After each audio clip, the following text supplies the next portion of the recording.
आइए 5 मिनट जीवन को रिचार्ज करने के लिए निकालें। 5 मिनट ध्यान के लिए अर्पित करें। एक गहरी सांस अपने सीने में धीरे धीरे इस तरह उतारें जैसे किसी नन्हे बच्चे के भीतर जीवन पहली पहली बार आनंद से स्पंदित हो रहा हो। सांस भीतर आती है तो ईश्वर की पॉजिटिविटी भीतर शरीर में ऑक्सीजन के साथ साथ प्राणों के वाइटल जीवनदायक फोर्स के साथ एक ऊर्जा को लेकर शरीर में प्रवेश कर रही है। एक श्वेत शुभ्र पवित्र ऊर्जा शरीर में धीरे धीरे आकार ले रही है, प्रवेश कर रही है और जाती हुई सांसों के साथ मन के नकारात्मक विचार, दुनिया भर से संजोई गई नेगेटिविटी और भीतर जमा ब्लॉकेजेस एक काले धुएं, काली ऊर्जा के रूप में धीरे धीरे शरीर से बाहर निकल रहे हैं। जीवन के सुंदर मैदान में आदमी एक बेहद सुंदर और हरा भरा गार्डन, एक फूलों की बगिया बनाने निकलता है, लेकिन धीरे धीरे सामाजिक संरचना, सोशल कंडीशनिंग और लोगों की बातों को मन में बसाकर ये मैदान,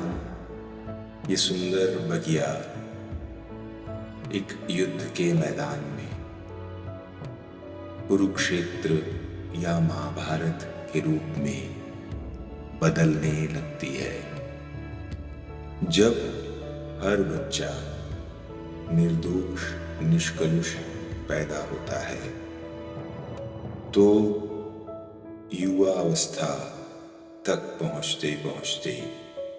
जीवन युद्ध का मैदान कैसे बन जाता है, कैसे बाहर से एक दिखता हुआ हट्टा कट्टा स्वस्थ स्त्री या पुरुष यानी मनुष्य अंदर से कई खंडों में विभाजित होता है, उसका जीवन फ्रैगमेंटेड होता है। उसके ही भीतर कहीं अर्जुन तो कहीं अश्वत्थामा, कहीं द्रोणाचार्य तो कहीं एकलव्य, कहीं युधिष्ठिर तो कहीं दुर्योधन खड़े होकर हमेशा कोई न कोई युद्ध जारी रखते हैं। ऐसा युद्ध जिसका कोई कभी निर्णय हो नहीं पाता और क्या अंतर मन में चल रहे इस अनंत युद्ध को समाप्त करने का कोई तरीका है, कोई विधि है।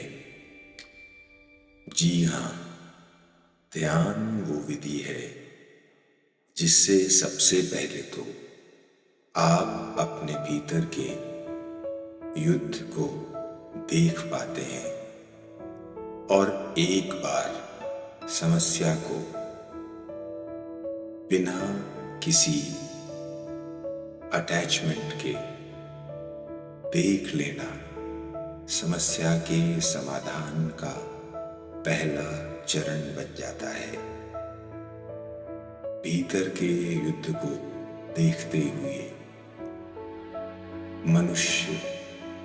देखने लगता है कि ये जो दुर्योधन नाम का चरित्र या अपने चरित्र में दुर्योधन जैसे अवयव या तत्व या कैरेक्टर कोई खड़ा कर रहा है तो वह स्वयं ही है, उसका अहंकार ही है। और दूसरी तरफ किसी दूसरे समय किसी दूसरी भावना या आवेश में अगर अर्जुन जैसी वीरता कोई दिखा रहा है तो वह भी उसका अहंकार ही है, जो पहले किसी और भावधारा में था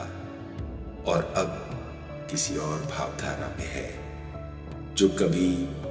युधिष्ठिर की तरह सत्य से अपने आप को आइडेंटिफाई करता है, उस तरह जीना चाहता है, सत्य के साथ जीना चाहता है। और साधारण जीवन साधारण समय में तो